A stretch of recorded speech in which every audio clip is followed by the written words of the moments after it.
Welcome into the Nick Bob Podcast and a very special episode. And, there's a saying, better late than never. Well, that applies to today. I know college basketball has tipped off for a few days now, but I really wanted to give you my Big East Conference preview. Before we dive into it, make sure you subscribe to the pod, man. Pod is available anywhere you can download podcasts, but make sure you subscribe. Yes, it helps me, but it also helps you. Make sure you never miss an episode. We got tons of good stuff. Obviously, it's basketball season, football season, colliding.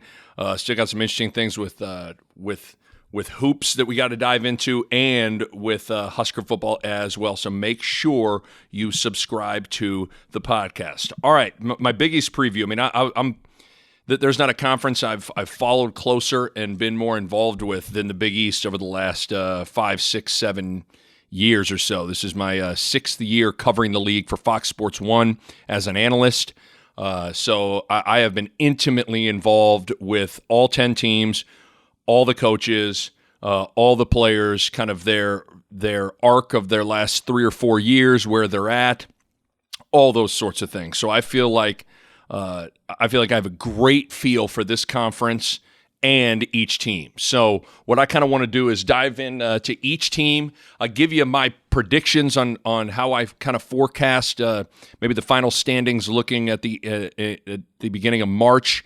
And then also got some superlatives and some preseason awards I want to hand out as well. So this is going to be fun. Let's start with Butler. So you look at last year.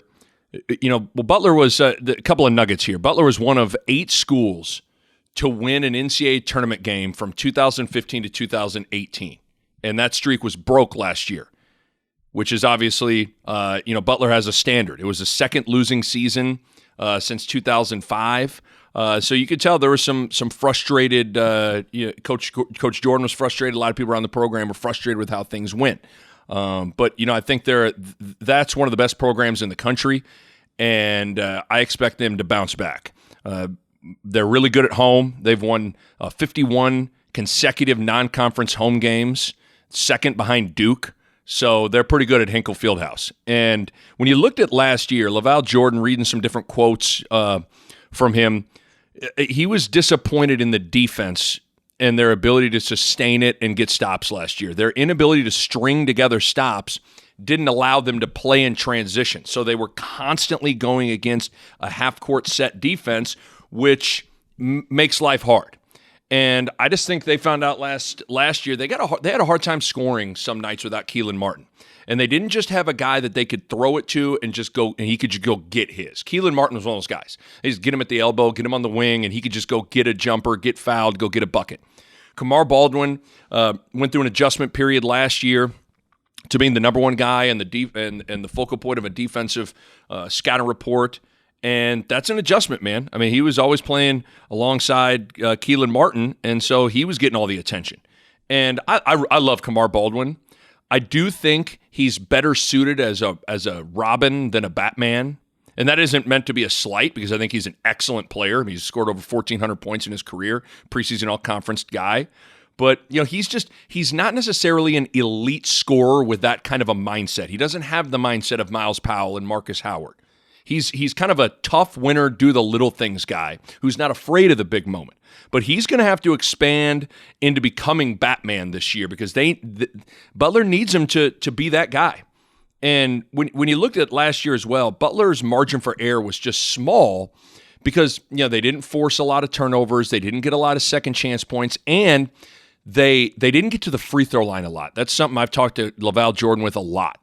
15% of their total points came from the free throw line last year. That ranked 322nd in the country. So easy baskets were hard to get, and that puts a ton of pressure on your execution in the half court to be off the charts, and it puts a ton of pressure on you to make threes. So probably going to want to get to the line a little bit more, need Kamar Baldwin to expand to make offense a little bit easier for him. They got 2 guys that I absolutely love as kind of great role glue guys. The first one's Aaron Thompson. He's one of my favorite players in the league. I think he's the best on-ball defender in the Big East. Super smart, great passer, just the type of guy you want on your team. And again, an elite on-ball defender. His only issue is he's not a good three-point shooter or a very good scorer in general. So it kind of caps his overall game, but I just love this kid. Shawn Mcdermott is an elite shooter, super smart, and what'll be interesting for him when you contrast last year to this year, he had to play the 4 at times last year, which was tough on him, because he's more of a wing. And when you're having to wrestle big 4 and 5s down in the paint, that takes away your legs to make shots on the other end. This year, because of some newcomers, he's going to be able to play the wing, which I think will suit him better on a variety of levels. And he's just an excellent shooter. Guy that knows who he is, never tries to do too much. I really like McDermott. Jordan Tucker is he was a top 40 recruit, went to Duke, and then transferred to Butler. And he became eligible at semester last year. And he made shots, but he wasn't quite as impactful as I think most hoped he would be, or what you would anticipate, a Duke transfer to be. Because he's got to learn how to do more than just shoot and score. He's got to impact the game in other ways. 67% of his field goal attempts are threes, so he's got to diversify his offensive game a bit and just take another step as a player, because he's got the physical tools. I mean, you don't get a scholarship and go to Duke being a bum. I mean, he's got the tools. Other returners, I was told that by LaVall Jordan that Christian David had an unbelievable offseason. Totally bought into his role, really committed to the weight room. He could have an impact. You got some different guys. Henry Baddeley's played a lot of basketball as well. And then you look at some of the newcomers. They got an impact transfer in Bryce Enzi. 10 points, 8 rebounds a game at Milwaukee. He was with LaVall Jordan at Milwaukee, so there's already a relationship. Very unique player. Big-bodied, about 6'7", 6'8", strong. He can handle it. He can make plays. He's a guy that can get a rebound and take off with it and kind of be a point forward. He'll really provide a big impact for Butler because they needed someone at that power forward spot that could defend and rebound and score in the post. Also got Derrick Smith, 7'1" grad transfer from Valpo. He'd been a little bit slowed with some knee issues. He's the son of Rick Smits. He averaged 12 points, 6 rebounds. Again, tall, long guy. You need a paint presence. He can be that. Bryce Golden, I should go back, and he is another bigger-bodied 6'7" forward that played a little bit last year. He is a pretty good post passer. He'll help. Caleb Battle, 6'5", 4-star recruit, freshman, 23 points per game. The younger brother, Tyus Battle from Syracuse. He has got a scorer's mentality, pretty talented kid. John Michael Malloy, another 6'10", incoming freshman, 14 points a game. His strength's going to be an issue, but ultimately, I think he's gonna absolutely make an impact as his career progresses. So when you look at Butler, they're a little more suited because of the influx of Enzi to have some more diversity with their offense. I think as long as Baldwin takes another step as a scorer and they can get some of those complementary guys, Jordan Tucker, to make shots, this is a team that isn't going to beat themselves and be really rock solid in their execution. I think LaVall Jordan does a really nice job, and that's a proud program, man. They are going to play hard, and I think they're hungry for a bounce-back year. Creighton had an interesting year last year. Went to the quarterfinals of the NIT. Could have easily made the NCAA tournament, but were really bad in close games. I mean, there were a few games where you almost got to try to lose with all the things that they messed up in the final 2-3 minutes of games. They're picked to finish 7th this year. I'd be surprised if they aren't better than that. They finished tied for 3rd last year, and they bring everyone back except Martine Krompel, which is a big blow, but not devastating because ultimately, when you think of Creighton and their identity, it's pace, offensive transition, guard-oriented, and threes. They have all that still.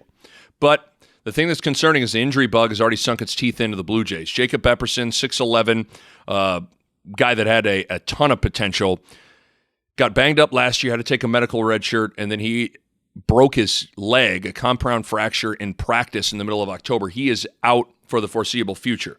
Right now, Davion Mintz is nursing a bum ankle. He's out for the first handful of weeks.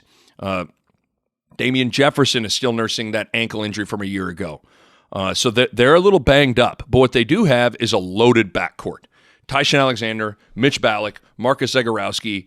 Then you add Davion Mintz once he's back. I mean, that's a pretty good core of guards. And, Mintz's guys played a lot of basketball. He started Creighton's 59 previous games heading into this season. I just think when you look at the Jays guards, that's as deep and experienced and talented of a guard core in the entire conference. The front line is thin, though. That's where the concern lies. Christian Bishop, most improved Jay. He's put on 20 pounds of muscle. He's going to be really important. Kelvin Jones is an interesting grad transfer out of Idaho State. It's his fourth stop in 4 years. Started at UTEP, then went to a junior college, then was at Idaho State, now at Creighton. 6'11", can run, not as quick-twitched vertically, so the flip-up lobs pick and roll to the rim won't happen as much with him, but he's a solid, strong player. Those two guys have to stay out of foul trouble.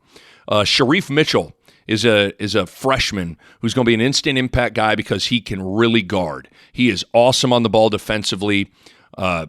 His offensive game's still a little bit of work in progress, but he can really heat up the basketball, and the coaches just raved about this kid's toughness, how well he's kind of adapted to things at the college level.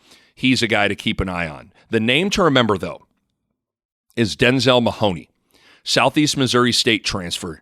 19 points per game there, shot 40% from three, about a 6'6", kind of like wing forward. And he was 19th in the country in free throws made 2 years ago. So he can get to the line, he can score in a variety of ways. He's eligible after the first semester. There could be nights he's Creighton's best player. Absolutely huge X factor to keep an eye on as Creighton's season progresses. But, you know, when you look at the Jays, what will decide their season? I think it's number one, health. And then two is toughness. It's something that's kind of eluded Creighton's program. They're a team that, you know, they kind of want it pretty. They want to get up and down the floor. They want the game to be in the 90s or high 80s. And ultimately, in February and March, the game has a way of slowing down and becoming a grinder, and they got to figure out how to win those kinds of games. Can they dig in, win those rock fights? That'll kind of decide some things for the Jays. Next team, let's look at DePaul. They're a team that over the last few years, leading up to, you know, the last two or last year probably, they just didn't have enough talent. You know, you look at their team, they didn't have the horses. But that is changing.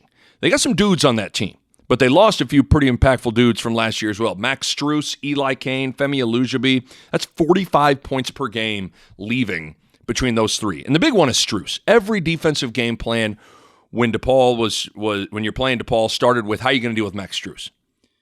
So that's a big loss there. But they bring back a guy whose ceiling is as high as anyone's in the conference in Paul Reid. He was the Big East most improved player last year, 6'9", versatile. He led the Big East in rebounding at 8.5 rebounds per game, finished third in blocks. He was efficient shooting from the floor, 56%. He is big time. Also bring back a couple other guys. Devin Gage, big-bodied, rock-solid, experienced point guard. Jalen Coleman-Lands is a transfer from Illinois. Broke his hand in December of last year, which kind of derailed what could have been a solid year for him. He's experienced and he can shoot, which they will need with the departure of Strus. Jalen Butts is back, a forward that's played a lot of basketball, 6 points, 6 rebounds a game. But the big news that kind of changes the outlook for DePaul's season is the waiver that was granted for the Kansas transfer Charlie Moore to be eligible right away. Charlie Moore started his career at Cal, averaged 12 points per game there, then went to Kansas and kind of struggled a bit, but he can really score. I mean, he's a crafty, really good player with the ball in his hands. The one thing I will say is I did a couple of Kansas games last year. I was struck at how small he is. He's a small guard, not very long arms, not very tall, but man, he's skilled and he's got a knack for scoring, so he's going to really help. So, you know, I mean, listen, you could kind of build a case that DePaul could be a sneaky, interesting team this year, but they're still in that process of building the foundation of learning how to consistently win. And with the departure of Strus, that makes things tough. But between Paul Reid and Charlie Moore, it's a pretty damn good 1-2 inside-out combination.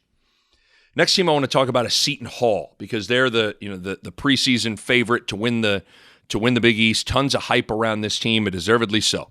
They pretty much return everyone. They return 8 of their top 9 scorers, but the big one that's coming back is Myles Powell. I mean, he's an All-American candidate. He is just so tough to guard because he can score in a variety of ways. Threes, mid-range, paint, free throw line, transition, ISOs, pin-down screens. He can make tough shots. He's not afraid of the big shot. The guy's just a flat-out warrior. And that team, they're tough, they're hard-nosed, they're experienced, and they know exactly who they are. Plus, they are unique to go against because they will throw at you a matchup zone at times. This doesn't get talked about enough with them. I don't get that. They switch up their defenses. They'll play a matchup zone that gets people a little disjointed. One of my other favorites in the league is Quincy Mcknight. I think he's the toughest player in the league. Tough as nails, great defensively, the perfect guard complement to play alongside Myles Powell, and the two other players that are crucial for Seton Hall this year. The first one is Myles Powell. Took a big step last year, 6'6", versatile, second leading scorer. And then the other one is Sandru Mamukalashvili, really skilled big. These are probably the two most capable offensive shot makers outside of Myles Powell, and people are going to be selling out to stop Powell, sending a double team, really sinking help into the gaps. And if Mamukalashvili and Kale can make teams pay, that changes things immensely. But my concern is this is not a very good three-point shooting team. Seton Hall ranked 281st in the country in three-point shooting, dead last in the Big East last year, and the inability to make threes puts pressure on you to be perfect. And how well Seton Hall shoots the three, and in particular Kale and Mamukalashvili score it, will dictate a lot. Because I'm all in on Myles Powell. He's a great player. I think the ingredients are there for a pretty exciting year for Seton Hall. Next team I want to talk about is Marquette. Boy, been a wild handful of months for Marquette. Stop and think about this. So late February, I think February 23rd to be exact, Marquette was 23-4 and ranked 10th in the country. And it was like, oh boy, look out. And then the wheels fell off. Marquette lost 6 of their last 7 games, including getting ran off the floor in the NCAA tournament by Ja Morant and Murray State. Then in the offseason, the Hauser brothers, Joey and Sam, both announced they are transferring right after Marcus Howard announced he was returning for his senior year. And very bizarre. The easy dots to connect, or maybe, you sit there and go, okay, did the Hausers not like playing with Marcus Howard and all the shine and shots he was getting? And I don't know if that's the case, but if that is, I just don't get it. And I think that's weak. I mean, in my opinion, I don't know. I mean, does Howard shoot a lot? Yeah, but he's also the best shooter in the country. Yeah, he shot 40% from three. I guess I just don't necessarily view him as like a huge ball hog. I mean, don't get me wrong. I love the Hausers as players, especially Sam. Sam was one of my favorite players in the league, but I just don't quite get it. I just think it's a bad look for those guys when they were going to be starters on a team that was going to be in the preseason top 10 this year. And they chose sitting out a year and transfer over being starters on a top 10 team.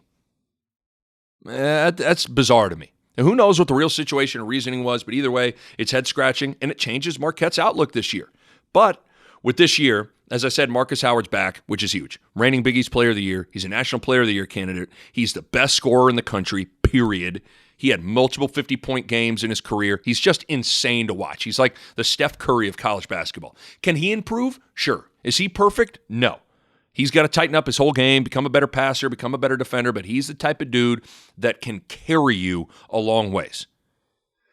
But, with the Hausers out, that alters things quite a bit tangibly on the floor. Because think about it, all the ball screens, they're the lion's share of the ball screens, that were set for Marcus Howard were oftentimes set by one of the Hausers.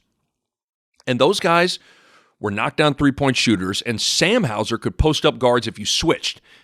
That alters the ball screen game a bit because those guys are gone. And then even when Theo John, for instance, came and set a ball screen, you had 2 knockdown shooters spacing the floor.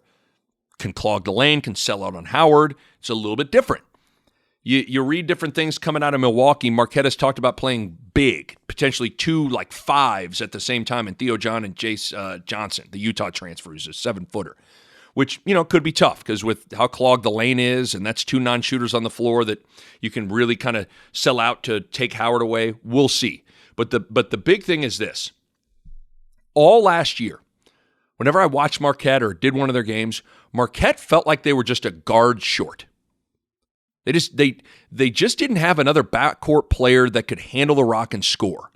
That is different this year with Kobe Mcewen, Utah State transfer. This guy's really talented. Averaged 15 points per game. And I did Marquette and Seton Hall last year, and I was watching Marquette practice. And Kobe Mcewen was Myles Powell on the scout team, and this dude was cooking. I was like, who is that guy? That guy is awesome. So keep an eye on Kobe Mcewen. He's really going to help take pressure off Marcus Howard. But, it'll be interesting to watch Marquette, the front line and finding the right combinations and lineups. But here's the thing. When you got a guy like Marcus Howard, you're capable of beating anyone. Should be a very fun team to watch. Georgetown. First of all I can say is Patrick Ewing has impressed me. You see some high-profile coaches come to college, former players or whatever, and they don't appear to be all in or totally invested. Let me tell you, Patrick Ewing is all in and invested. I remember watching, it was like a noon tip, and I was going to have a pregame meeting with Patrick Ewing, and I walked back into the locker room, and Patrick Ewing had a table and chair set up with 2 computers. He had a whole bunch of notes in front of him. He was watching film, going over things. I was like, this is Patrick freaking Ewing. And look at this dude. Like, all in on film, all in on the personnel. Let me just tell you, he's all in. I've been really impressed. And he's got those young guys playing hard and with a purpose. And I watched them go. I had the game at Marquette last year. Marquette at home, Fiserv Forum, final regular season game of the year. If Marquette wins, they clinch a share of the Big East crown, and Georgetown went toe-to-toe and beat them. I remember getting on the plane to go home and being like, man, look out. Their trio of young players are exciting. Josh LeBlanc, James Akinjo, Mac McClung, all back as sophomores. Akinjo, just a tough, good player. Freshman of the year in the Big East, led the league in assists. McClung is fearless and talented and athletic. He averaged 13 points per game. He needs to be more efficient. I think shot selection is huge for him, but there's a balance here because what makes him great is that attack mindset, but you just want him to kind of have a little bit more intelligence with some of the stuff he does offensively. And then Josh LeBlanc, outstanding rebounder, and the guy that you look at who's just scratching the surface. So their young trio is great, and they added 2 impact transfers who are going to be really good. Omar Yurtseven, NC State transfer, 7-footer. He averaged 13 points per game and 6 rebounds in NC State. He scored 20 points or more 6 different times in the ACC. Now, he's a really good player, really skilled, and with Patrick Ewing's guidance, he's going to be a big-time player in the Big East. And the other addition was a Central Florida transfer, Terrell Allen, 6'3" guard, started all 33 games for Central Florida last year, and he's been through the wars. Remember, in the NCAA tournament, who should have beaten Duke? Central Florida should have beaten Duke. And in that game, Terrell Allen had 7 assists and 4 rebounds with Trey Jones and Zion and RJ Bennett on the floor. Like, this dude's it's a real player. He'll help immediately. So I like their personnel. Their issue was sustaining focus on defense and sustaining kind of like execution on that end of the floor. And that's because they were playing a lot of young guys, but that has to improve. They ranked dead last in the Big East in scoring defense. If that improves, look out because I think they got the offensive weapons. Georgetown's a sleeper to make some noise. Next team, Providence. Speaking of sleepers, Ed Cooley's got a sneaky, tough team, man. Now, had a rough year last year, but that's because of injuries and youth. And this was the first year in a while that Providence didn't have a true elite point guard. Remember, they went from Bryce Cotton to Chris Dunn to Kyron Cartwright, and all those guys were great clutch players. And last year, they didn't have that. Well, they might have it this year with Luan Pipkins, a transfer from UMass. He averaged 5 assists per game last year. He's had over 100 assists 2 straight years. Really good point guard. If he hits and is a baller, look out. Because that means guys like A.J. Reeves and David Duke can play off the ball and really focus on scoring. I think A.J. Reeves is a really good player. He was having a good year until he hurt his foot. And then you got the do-it-all Swiss Army knife, Alpha Diallo, 6'7", 16 points per game, 8 rebounds, all Big East caliber player. They got size, they got toughness, and as long as Pipkins hits at that point guard spot, Providence has all the ingredients for an Ed Cooley team to really make some noise. So I think the world of Coach Cooley, he can coach. Look out for the Friars to be a lot better than maybe a lot of people think. Next team to talk about, St. John's. Micah Anderson era is underway. Chris Mullins stepped down, and I mean, no offense, but Chris Mullin never seemed invested. He just didn't. And I won't get into into it much more than that. But, listen, man, in college basketball and in the Big East, your head coach better be all in every facet of being a head coach. Because in my opinion, that team woefully underachieved for 2 straight years. Raw talent, just roster talent, they were loaded. So he's out. You bring in Mike Anderson. He comes from Arkansas, experienced guy. I think his brand of basketball should mesh with the New York City area, full court press, get after you type of identity. There should be players in that NYC area that can play that way. I do get nervous about, can you really full court press good teams and expect to turn them over? I mean, Bob Huggins has done it at times, but it's just hard. You're going to go to Villanova and full court press them for 40 minutes? I don't know. Now we'll see. We'll see. With this year, all I know is they got 2 really good players in LJ Figueroa and Mustafa Heron. Love those guys, especially LJ Figueroa. I thought he was the most underappreciated player in the conference last year. Efficient, long. And then Mustafa Heron's a beast for a guard. One of those guys that's way bigger in person than he is on film. But after that, not a lot there. Now, with those 2 guys, St. John's should be in a lot of games with Figueroa and Heron, but it takes more than just 2 in the Big East.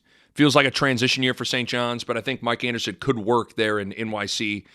Should be fun to watch them play as the season and years progress. I can't believe we took this long to talk about Villanova. Let's get into Villanova.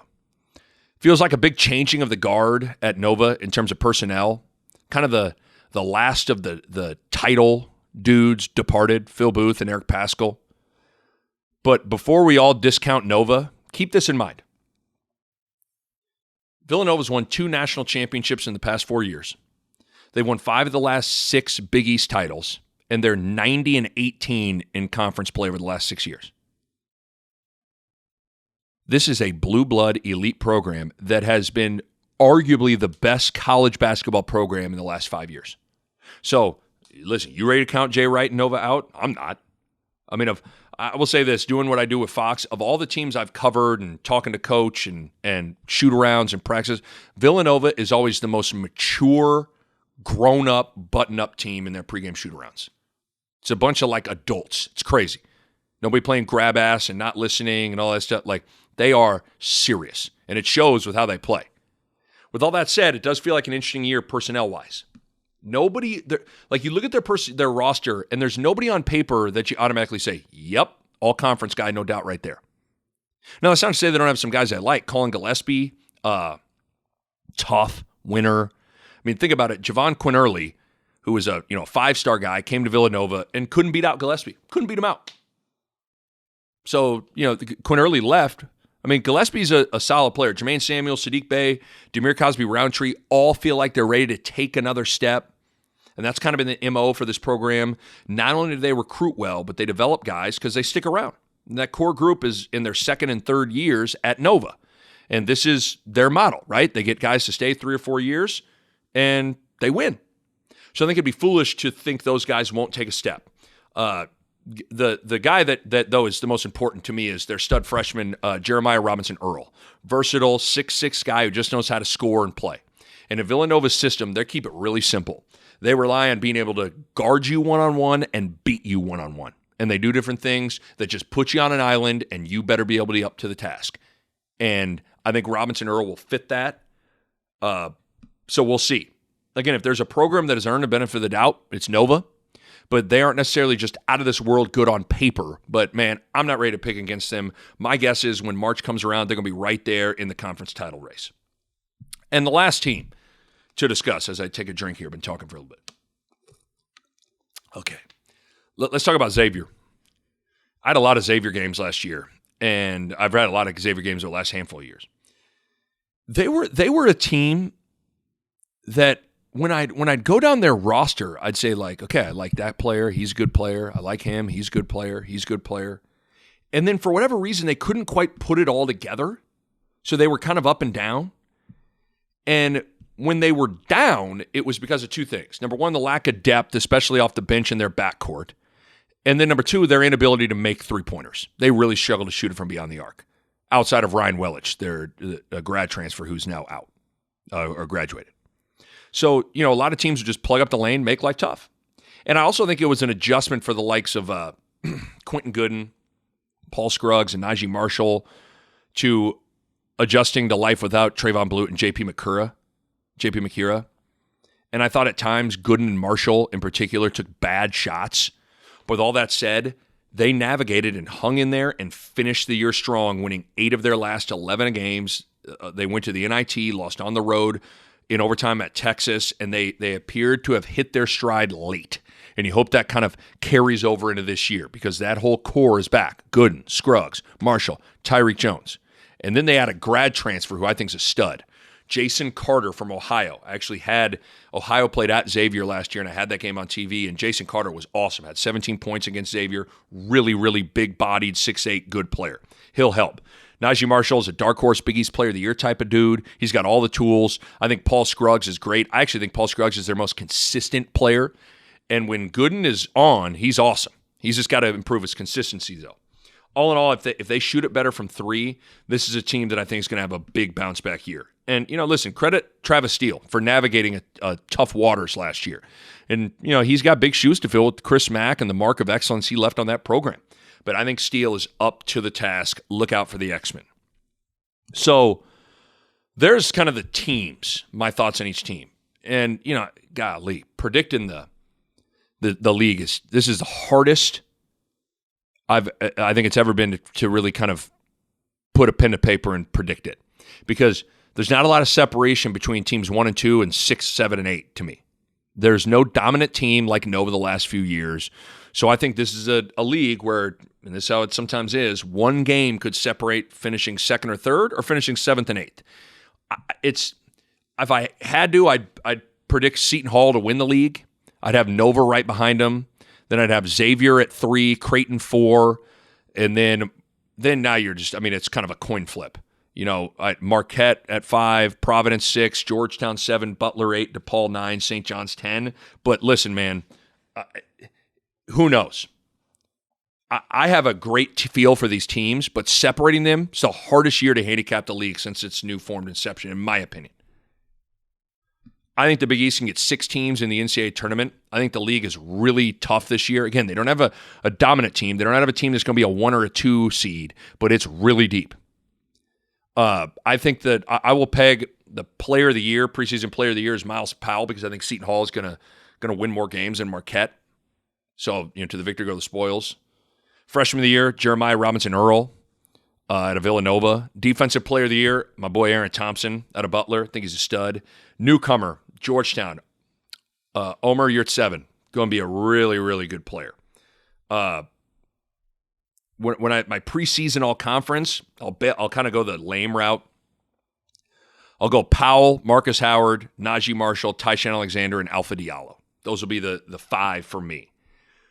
If I was giving out some Big East superlatives, the best scorer, Marcus Howard, Marquette. No doubt about it. Best defender, I told you, Aaron Thompson. Unbelievable on-the-ball defender. Best passer, James Akinjo out of Georgetown. Best dunker, Mac McClung for Georgetown. YouTube that guy, my Lord. Most underrated, I'm going to go Marcus Zagorowski at Creighton. I think he's a lot better than people think. And then the toughest player, Quincy Mcknight, Seton Hall. That guy is just, if I'm going into a dark alley, I want that guy with me. Things to keep an eye on. Went over a couple of them, though, but I'm going to give you 7 impact transfers to keep an eye on. Told you about Jason Carter from Ohio to Xavier, really good big-bodied scorer. Kobe Mcewen, told you about him, Utah State to Marquette. Will really take pressure off of Marcus Howard, 15 points per game at Utah State, can score. Luan Pipkins, UMass to Providence, 5 assists a game last year, can run the PG. Omer Yurtseven, NC State to Georgetown, was 13 points a game at NC State. He'll be a big-time player for Patrick Ewing. Charlie Moore, Kansas to DePaul, really talented scorer. Not a very big guy, but he can score. Denzel Mahoney, Southeast Missouri State to Creighton, 6'6", versatile, can play the 4 or on the wing, can be a really good player for the Jays when he gets eligible at semester. And then Bryce Enzi, Milwaukee to Butler.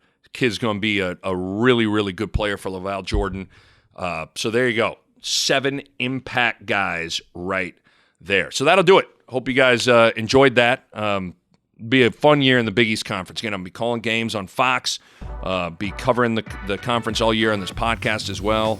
So make sure you always are subscribing to the pod and keeping up to speed on everything. That'll do it. Should be a fun year in the Big East. Peace.